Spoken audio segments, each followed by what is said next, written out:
welcome back to the channel.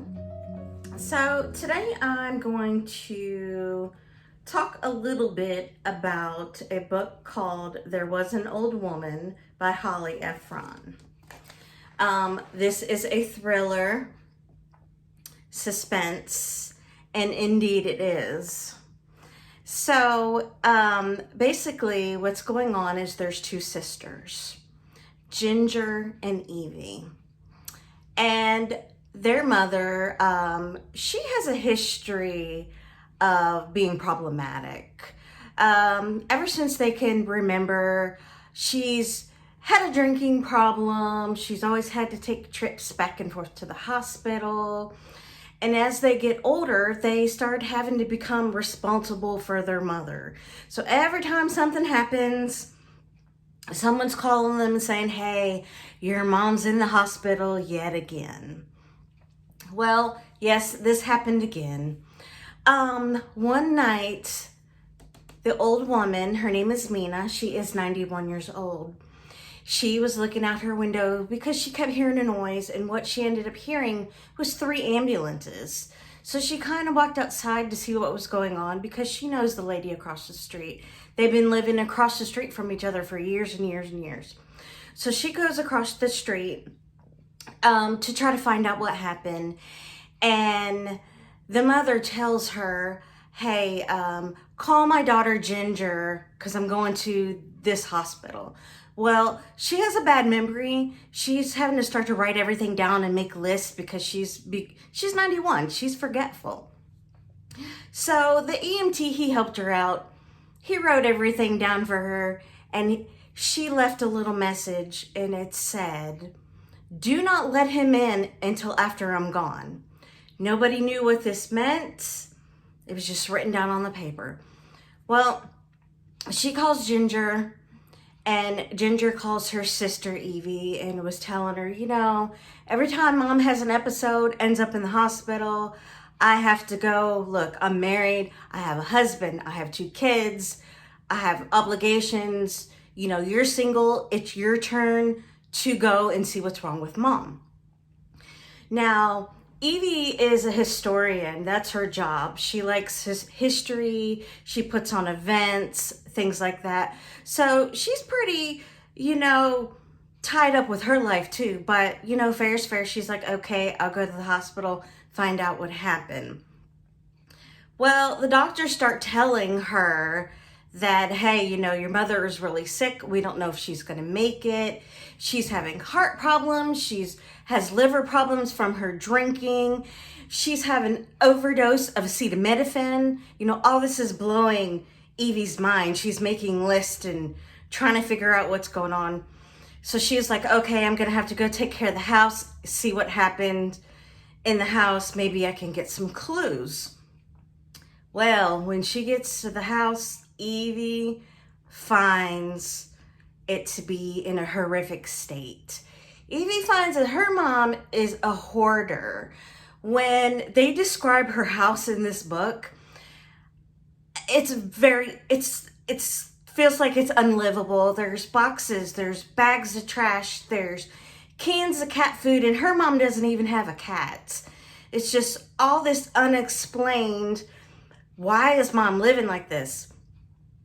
And you know, she lives on a very budgeted income. She's finding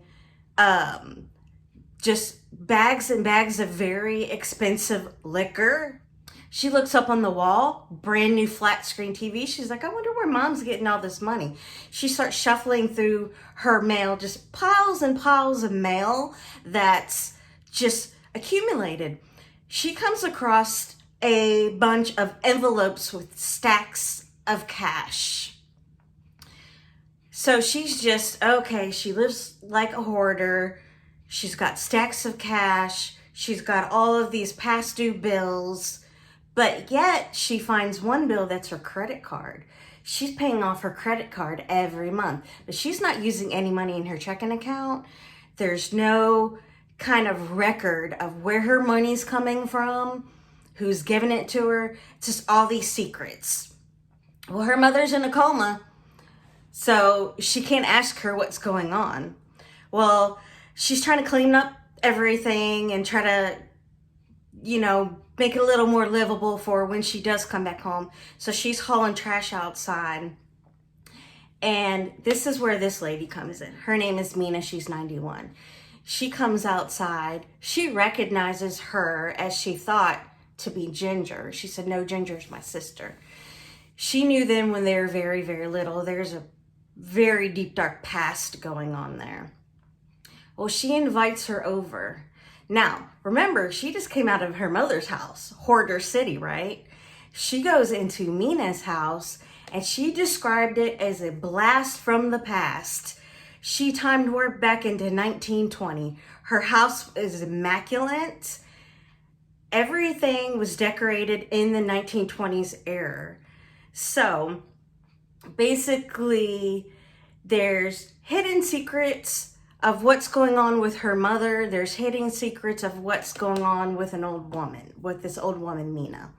Now, I don't like to do spoilers, so I'm leaving it at that. I did finish this book. I was going to do this as like a first couple of chapters or first 50 pages, but I ended up breezing through this so quickly. And let me tell you this, everything and all the characters that they introduced, I thought, oh, I know what happened. You know me. I know what happened. I bet you he did this. I bet you she did that. This writer is good. I did not figure it out. I was completely wrong. Everything that I thought was not. And they don't release the secrets until the last 2 chapters. So this is a good read. If I had to give this stars, I would give this a 5-star. This book, I'm like so pleased with it. Right up here on my top shelf where the nightmare is and the silent patient, I'm going to put this facing forward because this, I love murder mystery or just plain mystery without murder, which, spoiler alert, there's a murder in here. I'm not going to tell you who. But this is a book that reminds me why I love to read. So if you've ever heard of this, let me know in the comments what you think. And it's so ironic that the name is called There Was an Old Woman, because really there's 2 old women, you know, Mina across the street who's 91, which this is based about, but also her mother is an older woman too. She has a lot of secrets. There's so many twists and turns in this book that I didn't even see coming. I didn't have a clue, and I'm so happy because this makes it one of those can't put you down books, and I loved it. Okay, guys, well, that's all I got for you today. Leave me a comment what you think, and I'll see you in the next video.